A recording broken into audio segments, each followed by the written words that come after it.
Hi friends, welcome to Sai వేద. ఈ యొక్క ఎండాకాలంలో ఈ యొక్క బావికి 12 గాజులు పోయడం జరిగింది. చూడండి ఏ విధంగా ఉందో, మస్తు నీట్గా ఉంది కదా బావి. ఈ విధంగా పోయడం వల్ల మన వర్షాకాలంలో వచ్చే వరదలకు మన మట్టి మొత్తం బావిలో పడే అవకాశాలు ఉంటాయి. కాబట్టి మనం ప్రతి సంవత్సరం పూటిక మన్ను తీయంది అయితే తప్పదు. అదే ఈ విధంగా మన యొక్క గాజులు ఈ విధంగా పోసుకున్నట్టయితే వర్ష కానీ పెద్ద పెద్ద వరదలు వచ్చినా కూడా ఈ యొక్క బావికి ఏం కాకుండా ఉండడం జరుగుతుంది.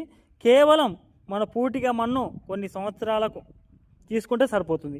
మరియు ఈ విధంగా గాజులు పోసుకోవడం వల్ల నీళ్ళు కూడా స్టోరేజ్ ఎక్కువ ఉండడం జరుగుతుంది. అదే ఈ విధంగా గాజులు పోసుకోకపోతే ఏమవుతుందంటే ఉన్న వరదకు మొత్తం మట్టి వచ్చి బావిలో పడడం వల్ల ఆ నీళ్ళలో ఈ బావిలో ఉండే నీళ్ళు కూడా బాగా ఎక్కువ ఉండకపోవడం, స్టోరేజ్ కాకపోవడం వల్ల మనకు అనేక సమస్యలు ఏర్పడతాయి.